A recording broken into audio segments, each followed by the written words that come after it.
नमस्कार, सुप्रभात। आज एक बार फिर आप सबका स्वागत है हिंदी पाठशाला की इस कक्षा में। तो हिंदी पाठशाला की इस कक्षा में आज हम पढ़ेंगे विशेषण। वीडियो के पिछले लेक्चर में हमने विशेषण सीखा था कि विशेषण एक्चुअली होते क्या हैं। विशेषण के साथ साथ हमने विशेष्य भी सीखा था और इनके साथ साथ हमने विशेषण के भेद के बारे में भी जाना था। तो विशेषण के एक भेद के बारे में हम पढ़ चुके हैं। वो कौन सा था? गुणवाचक विशेषण।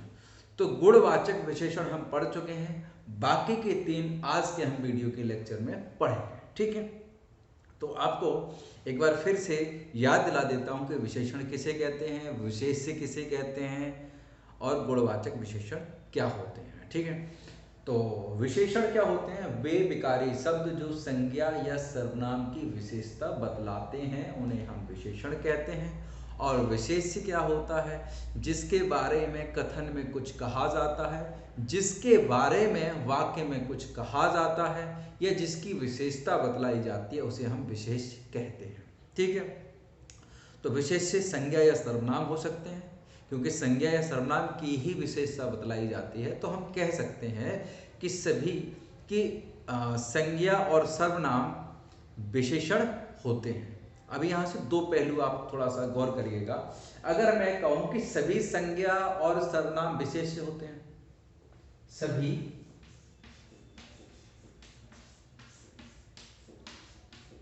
संज्ञा सर्वनाम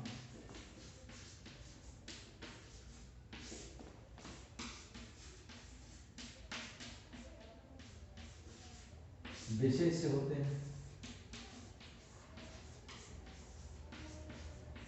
या सभी विशेष संज्ञा या सर्वनाम होते हैं। चलिए, ये दो पॉइंट है। अब इन दोनों पॉइंटों में से कौन सा सही है, कौन सा गलत है, ये आपको बताना है। ये आपको बताना है और ये बात मैं आपको वीडियो के अंत में डिस्कस करूंगा। ठीक है, वीडियो के अंत में डिस्कस करूंगा, या फिर यूं कहें कि आपको ये कमेंट करके बताना है इनमें से कौन सा सही है। चलिए, ये मैं आपको होमवर्क के तौर पर देता हूं। मैं इसको डिस्कस नहीं करने वाला, मैं इसको कल बताऊंगा। ठीक, कि सभी संज्ञा सर्वनाम विशेष्य होते हैं, ये कथन सही है, या सभी विशेष संज्ञा या सर्वनाम होते हैं, ये कथन सही है। ये आपके लिए होमवर्क रहा। ठीक, लेक्चर की शुरुआत में ही आपको एक होमवर्क दे दिया गया। इस कथन पर विचार करिएगा, ठीक, अमल करिएगा इस पे, इसके बारे में थोड़ा सा चेक करिएगा और फिर मुझे कमेंट करके बताइएगा कि इसमें से कौन सा कथन गलत है, कौन सा सही है। ये आकलन करेगा कि आपने कितना जाना है। ठीक है, चलिए अब हम शुरू करते हैं विशेषण के बाकी के तीन भेदों को। तो पहला गुणवाचक विशेषण हमने पढ़ लिया। तो गुणवाचक विशेषण में क्या पढ़ा था कि ऐसे शब्द जो रंग संबंधी विशेषता बतलाते हों, ऐसे शब्द जो आकार संबंधी विशेषता बतलाते हों, ऐसे शब्द जो काल संबंधी विशेषता बतलाते हों, ऐसे शब्द जो गुण संबंधी, गुण या दोष संबंधी विशेषता बतलाते हों, ऐसे शब्द जो दशा संबंधी विशेषता बतलाते हों। ठीक है, तो ये गुणवाचक विशेषण में हमने पढ़ा था। तो आज हम पढ़ेंगे बाकी के तीन को। बाकी के तीन कौन से? संख्यावाचक, परिमाणवाचक और सार्वनामिक विशेषण। ठीक है, चलिए इस प्रश्न को मैं साफ कर देता हूं। ये प्रश्न आप मुझे कमेंट करके बताएंगे, टेलीग्राम चैनल पर बता सकते हैं। चलिए नेक्स्ट क्या है? संख्यावाचक।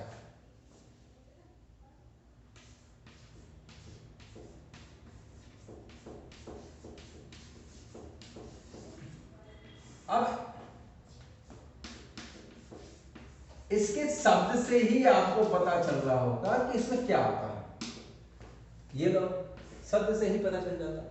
संख्यावाचक यानी कि संख्या संबंधी विशेषता बतलाने वाले शब्दों को संख्यावाचक विशेषण कहते हैं। कितना आसान है ये, कितना, यहाँ तो याद करने की भी आवश्यकता नहीं है आपको कि कैसे पहचानेंगे। संख्यावाचक यानी कि संख्या संबंधी विशेषता बतलाने वाले शब्दों को संख्यावाचक विशेषण कहते हैं। अब संख्या में कैसे कैसे आ सकते हैं, ये तो प्रश्न अभी भी बना हुआ है कि कैसी संख्या। अब संख्या भी कई प्रकार की होती है, जैसे 1 2 3 4 5 6 7 8 9 10 असंख्य तक हैं ये संख्या। एक तो ये भी आती हैं, ठीक है। जैसे उदाहरण के तौर पर लिखेंगे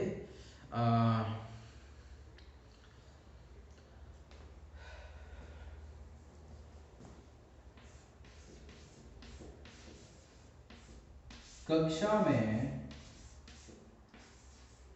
21 लड़के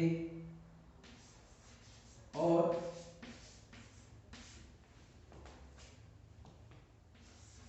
20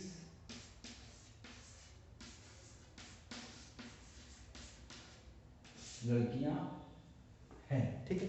वो हैं जो है वो बाद में रखा जाएगा। कक्षा में 21 लड़के और 20 लड़कियां हैं, तो ये जो लड़के की विशेषता बतला रहा है कि ये 21 हैं और लड़कियों की विशेषता बतला रहा है कि ये 20 हैं, तो ये एक संख्या हो गई। यानी कि 1 से लेके 1 2 3 4 5 50 60 1000 2000 10,000 20,000 50,000 लाख 2 लाख अरब 10 करोड़ वगैरह वगैरह वगैरह, ये जितनी भी संख्याएं हैं, ये अगर ये संख्या किसी संज्ञा या सर्वनाम के बारे में विशेषता बतलाती हैं तो ये आपके संख्यावाचक विशेषण हो जाएंगे, ठीक। दूसरा भी उदाहरण सुनिएगा अभी।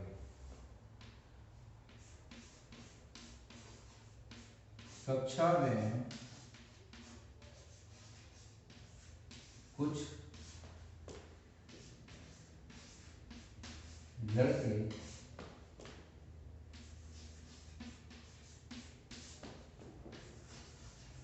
खाना खा रहे हैं। अब फिर से गौर करिएगा, कक्षा में कुछ लड़के खाना खा रहे हैं, ये भी लड़के हैं, यहां भी लड़के हैं, ये 21 हैं, ये कुछ हैं। कुछ समझ में आया यहां से? कुछ समझ में आ रहा है यहां से? लड़के ये भी हैं और लड़के ये भी हैं, ठीक है।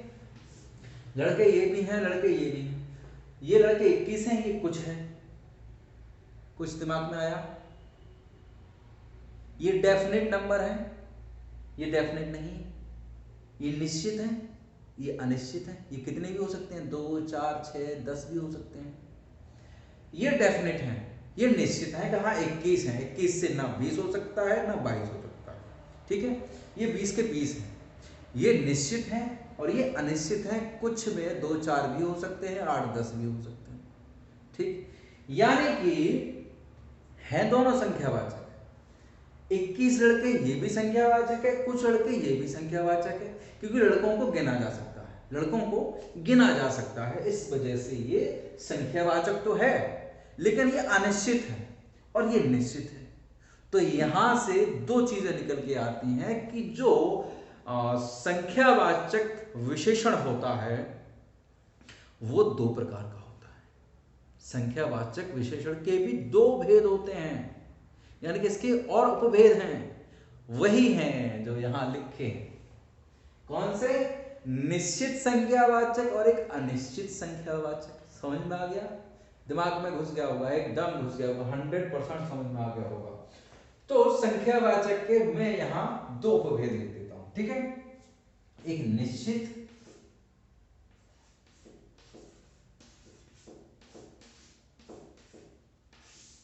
एक अनिश्चित।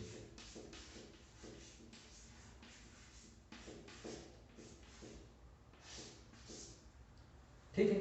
अब यहां संख्यावाचक विशेषण भी लिखना है और इसके आगे निश्चित संख्यावाचक विशेषण, अनिश्चित संख्यावाचक विशेषण। ठीक, क्लियर? यहां क्लियर हो जाता है।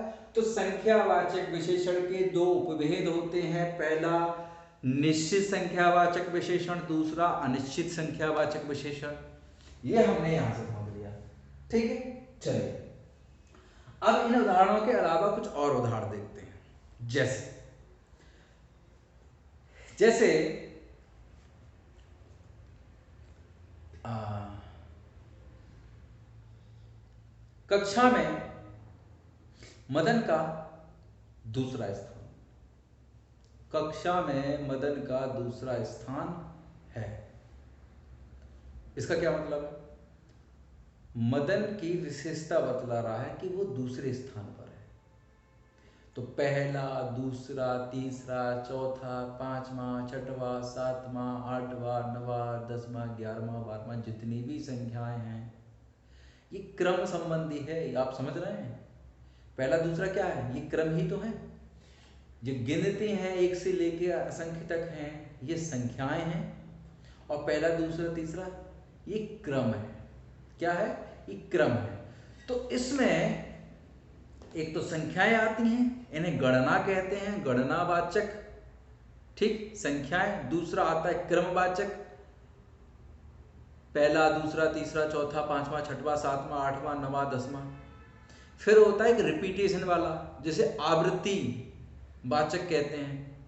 जैसे तिगुना, चौगुना, सौगुना, ठीक, दुगुना, ये आवृत्ति वाचक होते हैं। फिर एक होता है ग्रुप वाला, कुछ ग्रुप वाले भी संख्यावाचक होते हैं। जैसे चारों, आठों, चारों, आठों, तीनों, तीनों लोग बाजार जा रहे थे। तो ये क्या है? ये ग्रुप में है और तीनों ही बाजार जा रहे हैं, ठीक है। तीसरा व्यक्ति बाजार जा रहा था, तीन व्यक्ति बाजार जा रहे थे, समझ गए?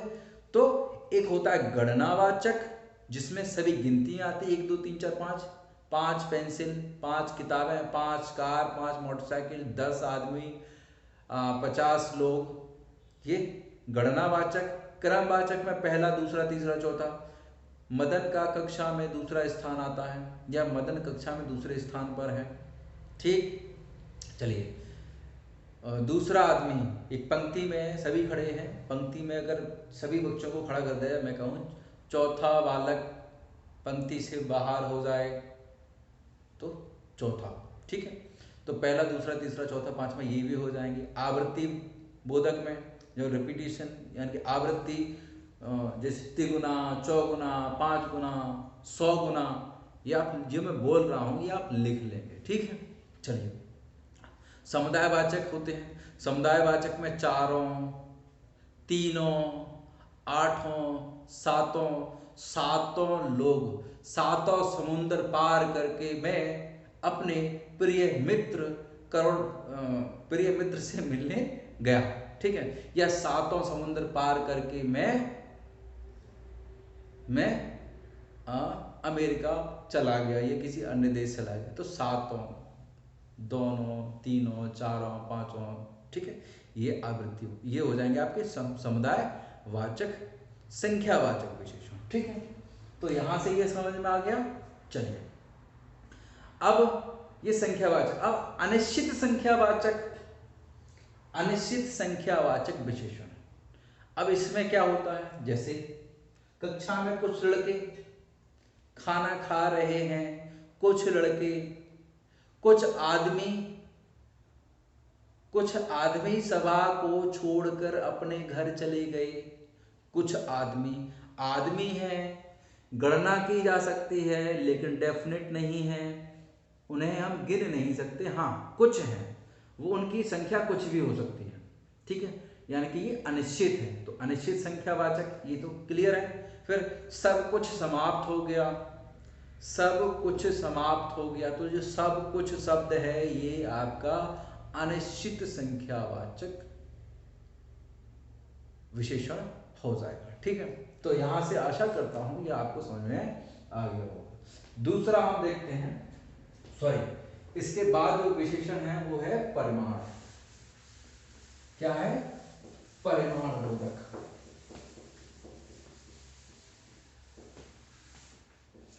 परिमाण,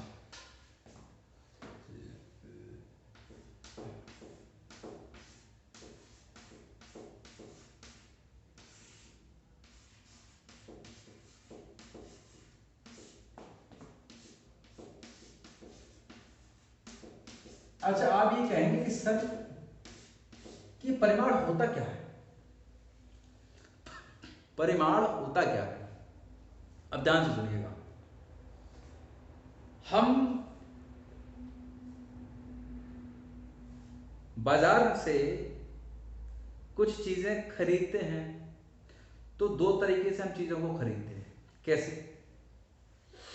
एक तो हम गिनती से खरीदते हैं, कुछ चीजें ऐसी होती हैं जो हमें गिनती से मिलती हैं, ठीक है। कुछ चीजें ऐसी होती हैं जो नाप तोल से मिलती हैं। जैसे उदाहरण के लिए आप क्रिकेट की बॉल खरीदने गए, क्रिकेट की बॉल यानी आप लोग क्रिकेट खेल रहे हो और किसी एक ने ऐसा छक्का मारा तो बाउंड्री बाहर, और फिर बच्चे ढूंढने भी गए, उनको मिली नहीं वो बॉल। क्या करेंगे? लेके आएंगे, मार्केट से लेके आएंगे। अब एक बॉल लेने जाएंगे तो वो पड़ती है 50 रुपए की। आपके किसी साथी ने बता दिया कि इकट्ठी बॉल लेंगे, ज्यादा एक साथ बॉल खरीदेंगे, बल्क मात्रा में खरीदेंगे तो बॉल 30 रुपए की पड़ेगी। तो बच्चों ने दिमाग लगाया, 30 रुपए की बॉल पड़ेगी, इसमें तो फायदा है, तो क्यों एक एक करके ना लिया जाए, बल्कि इकट्ठी हम बॉल ले लें तो वो ज्यादा पड़ेंगे। अब उनमें से एक बालक ये कहता है कि हम 1 दर्जन लेके आएंगे। क्या? 1 दर्जन।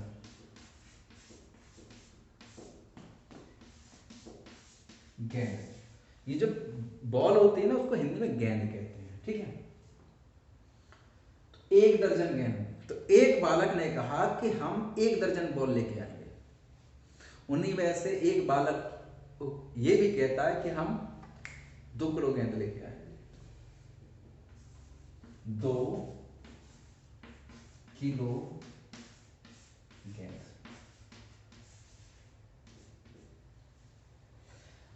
अब 1 दर्जन गेंद और 2 किलो गेंद, तो गेंद जो है, ये जो गोल क्रिकेट वाली जो गेंद है, ये बॉल जो क्रिकेट वाली है, ये आप गिनती में लेके आएंगे या फिर तौल के लेके आएंगे? ये किलो की जगह 2 लीटर बॉल लेके आएंगे। तो बॉल जो है, जो गेंद जो है, ये गिनने वाली वस्तु है, न कि तौलने वाली वस्तु। ठीक, क्लियर? तो 1 दर्जन यानी इनको गिना जा सकता है, और गिनने वाली चीजें किस में आती हैं? संख्यावाचक विशेषण में आती हैं। यानी कि ये जो है, ये परिमाणवाचक विशेषण का उदाहरण नहीं है। ये किसका है? ये संख्यावाचक विशेषण का उदाहरण है। अब यहां देख लो, 2 किलो गेंद। हालांकि गेंद के संदर्भ में सिर्फ संख्या ही ली जा सकती है, किलो नहीं ली जा सकती। लेकिन तो ये कथन तो गलत है, ये कथन गलत है, ठीक है। अगर गेंद की जगह पे चावल कर दूं तो,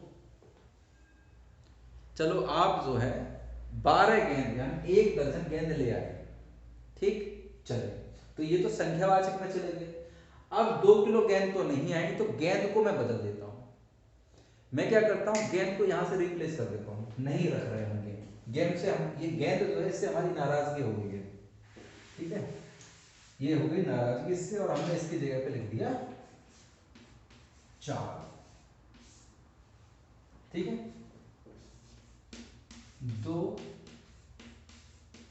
लीटर दूध। अब ध्यान रखना, यही है आपका सार। 2 किलो चावल। अब आप मार्केट से चावल लेने जाएंगे तो दुकानदार से ये नहीं कहेंगे कि मुझे 4 चावल दे दो, आप कहेंगे 4 किलो चावल दे दो, ठीक। दूध लेने जाएंगे, आप ये नहीं कहेंगे मुझे 2 दूध दे दो, आप ये कहेंगे मुझे 2 लीटर दूध दे दो, ये 500 ग्राम दूध दे दो, या 10 ml दूध दे दो। हालांकि 10 ml कोई दूध नहीं लेने जाएगा, लेकिन ml क्या है? मिलीलीटर, मात्रा है ना। तो हम ये कह सकते हैं कि परिमाणवाचक जो है इसमें क्या आती है?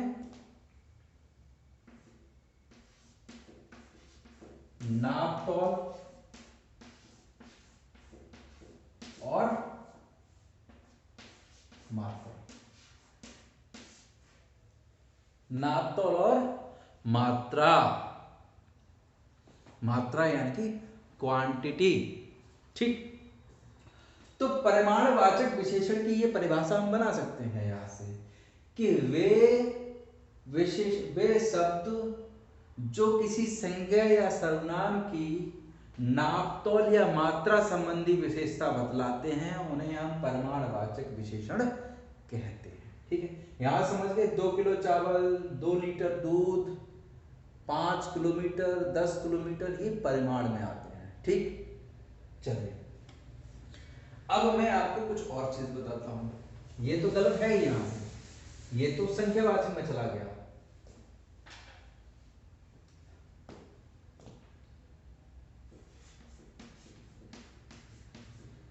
मनोरमा रोज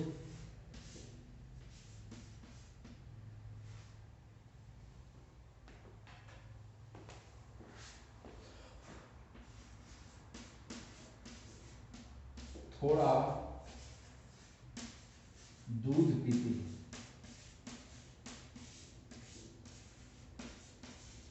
ये लो, मनोरमा रोज थोड़ा दूध पीती है और 2 लीटर दूध, तो ये 2 लीटर है, यानी कि इसकी निश्चित मात्रा है। थोड़ा दूध ये अनिश्चित मात्रा है। अनिश्चित मात्रा जिस प्रकार संख्यावाचक विशेषण में निश्चित संख्यावाचक विशेषण थे, अनिश्चित संख्यावाचक विशेषण थे, ठीक इसी प्रकार परिमाणवाचक विशेषण में भी 2 भेद होते हैं। वो कौन कौन से हैं? एक निश्चित परिमाणवाचक, एक अनिश्चित परिमाणवाचक। क्लियर? क्लियर यहां से? चलिए, तो निश्चित परिमाणवाचक विशेषण, अनिश्चित परिमाणवाचक विशेषण, इसके 2 भेद हो गए। ठीक है, उदाहरण से ये देख लो, मनोरमा रोज थोड़ा दूध पीती है, 2 लीटर दूध है, या मनोरमा रोज 2 लीटर दूध पीती है। ठीक, ये निश्चित है, ये अनिश्चित है। ठीक है, ये यहां से क्लियर हो जाता है कि परिमाणवाचक विशेषण के भी 2 उपभेद होते हैं, एक निश्चित परिमाणवाचक, एक अनिश्चित परिमाणवाचक। परिमाणवाचक लिख भी दिया है, नापतोल संबंधी या मात्रा संबंधी विशेषता बतलाने वाले शब्दों को परिमाणवाचक विशेषण कहते हैं। उसके भी 2 उपभेद मैंने बता दिया आपको। ठीक है, चलिए अगला अगला देख लेते हैं इसमें। अच्छा, अब इसमें निश्चित और अनिश्चित तो मैंने बता ही दिए हैं। ठीक है, जैसे 10 किलो घी, 5 कुंटल घी, बहुत थोड़ा, बहुत सारा खाना खा लिया, बहुत खाना खा लिया, मात्रा में खाना होगा न कि गिनती में। ठीक है, थोड़ा दूध, थोड़ा दही, ये जो शब्द हैं जो मात्रा तो बताते हैं, निश्चित और अनिश्चित बताते हैं, वो आपके हो जाएंगे परिमाणवाचक विशेषण में। चलिए यहां से ये परिमाणवाचक विशेषण क्लियर हो जाता है।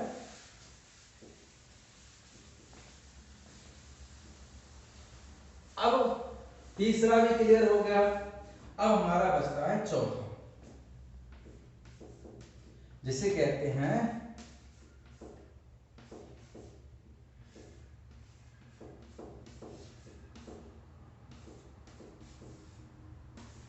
सार्वनामिक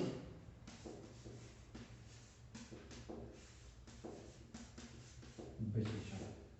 ठीक, ये होता है आपका चौथा सार्वनामिक विशेषण। ये एक बचे हैं वहां से। अब आप ध्यान से सुनिएगा, इसमें बहुत ज्यादा कंफ्यूजन हो जाता है, लेकिन आज मैं इस हिसाब से बता दूंगा, आपको कभी कंफ्यूजन नहीं होगा, डेफिनेटली कभी कंफ्यूजन हो ही नहीं सकता। इससे पहले हमने सर्वनाम पढ़ा है, तो यहां भी थोड़ा आ रहा है सर्वनाम, सर्वनाम से बना है सार्वनामिक, यानी कि कहने का तात्पर्य यह है इस विशेषण और सर्वनाम में थोड़ा सा लिंक है, ये थोड़े से एक जैसे जान पड़ते हैं, लेकिन डिफरेंस भी है, तभी सर्वनाम और सार्वनामिक विशेषण में भेद कर सकते हैं। इसका मतलब ये कि थोड़ा सा उसमें अंतर भी होगा, थोड़ा सा डिफरेंस भी होगा। देखने में एक जैसे लगेंगे, देखने में दोनों एक जैसे लगेंगे, लेकिन प्रयोग के आधार पर इनको हम डिफ्रेंशिएट कर सकते हैं, उनका अंतर हम स्पष्ट कर सकते हैं। उदाहरण के लिए मैं 2 वाक्य लिखता हूं, उसको समझिएगा।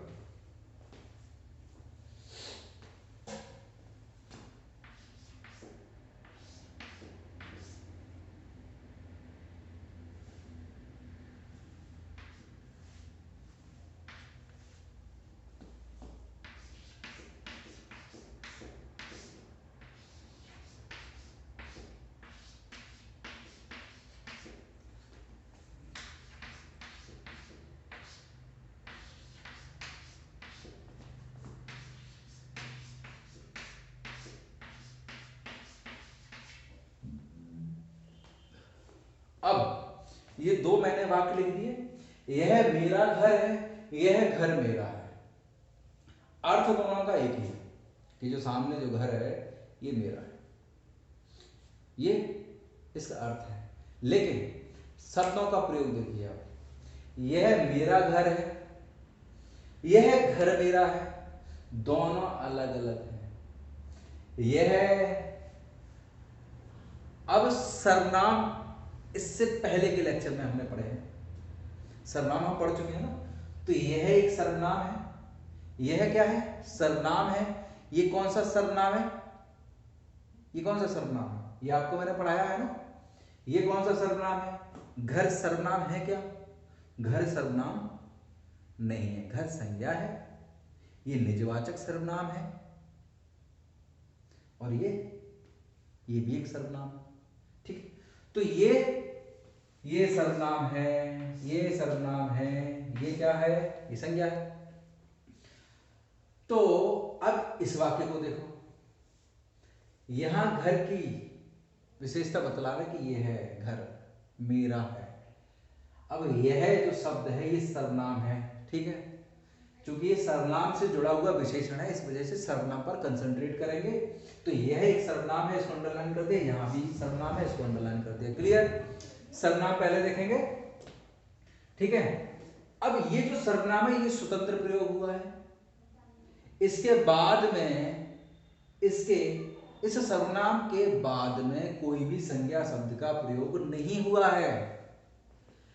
पहले वाक्य में सर्वनाम से पहले कोई भी संज्ञा शब्द का प्रयोग नहीं हुआ है, लेकिन दूसरे वाक्य में ये जो सर्वनाम है इसके बाद संज्ञा शब्द का प्रयोग हुआ है। यही इसकी पहचान है, यही इसकी पहचान है। क्या है, यही इसकी पहचान है।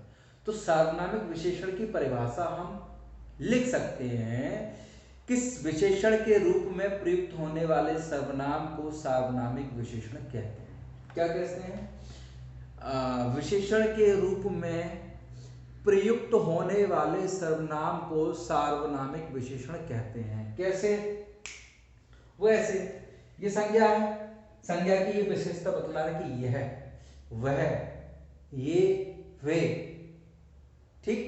यह घर, यह घर, घर संज्ञा है, इसकी विशेषता बतला रहा है कि यह, ये। इस वजह से हम कह सकते हैं कि विशेषण के रूप में प्रयुक्त होने वाले सर्वनाम शब्दों को सार्वनामिक विशेषण कहते हैं, ठीक है। यह घर मेरा है, तो इसमें यह जो है सार्वनामिक विशेषण है। अब अगर मैं आपसे किस प्रकार के प्रश्न पूछूंगा, मैं ऐसे ही पूछूंगा कि निम्नलिखित वाक्य में सार्वनामिक विशेषण की पहचान कीजिए। तो ये वाक्य मैं लिख दूंगा और आपको पहचान करना है कि इसमें से सार्वनामिक विशेषण कौन है।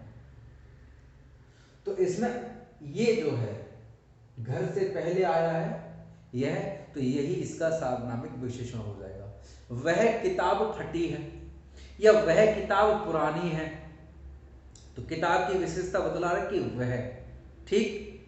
कोई आदमी रो रहा है, कोई आदमी रो रहा है, तो कोई और आदमी, यानी कि हम कह सकते हैं कि संज्ञा शब्द से पूर्व में यदि सर्वनाम शब्द का प्रयोग होता है तो वह सार्वनामिक विशेषण होता है।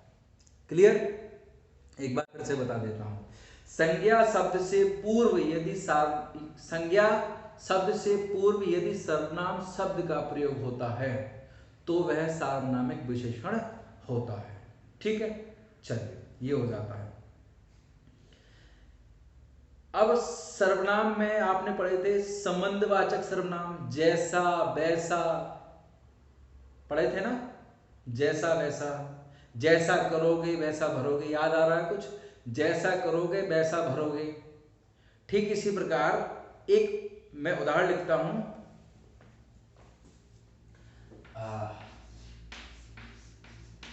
जैसा देश वैसा भेष। ये देखो, जैसा देश वैसा भेष। तो जैसा और वैसा, जैसा और तैसा, ये संबंधवाचक सर्वनाम तो थे, लेकिन संबंधवाचक सर्वनाम से पहले यानी कि सर्वनाम के बाद संज्ञा आ गई। देश संज्ञा है, भेष एक संज्ञा है। तो सर्वनाम के तुरंत बाद संज्ञा शब्द का प्रयुक्त होना इस बात को प्रमाणित करता है कि ये सार्वनामिक विशेषण होते हैं। यही विशेषता मैंने आपको बतलाई है। या यूं कहें कि संज्ञा शब्द से पहले सर्वनाम शब्द का प्रयुक्त होना इस बात को प्रमाणित करता है कि वो सार्वनामिक विशेषण है। क्लियर? यहां से आपको ये समझ में आ गया। तो जैसा देश वैसा भेष, जैसा और वैसा आपके संबंधवाचक सर्वनाम थे। अब चूंकि इनके बाद में तुरंत संज्ञा का प्रयोग हो गया है तो ये हो जाते हैं आपके सार्वनामिक विशेषण। ठीक, तो यहां आपके ये सार्वनामिक विशेषण भी खत्म हो जाते हैं, यानी कि विशेषण टॉपिक आपका यहां खत्म हो जाता है। वीडियो के अगले लेक्चर में हम विशेषण से संबंधित कुछ प्रश्न करेंगे। ठीक है, और इस वीडियो के डिस्क्रिप्शन में टेलीग्राम चैनल का लिंक दिया गया है, उस टेलीग्राम चैनल को ज्वाइन कर लीजिए।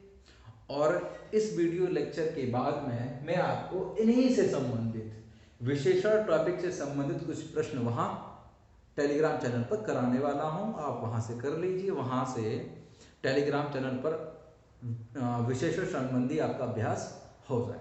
ठीक है, तब तक के लिए धन्यवाद। स्वस्थ रहिए, सुरक्षित रहिए, मुस्कुराते रहिए।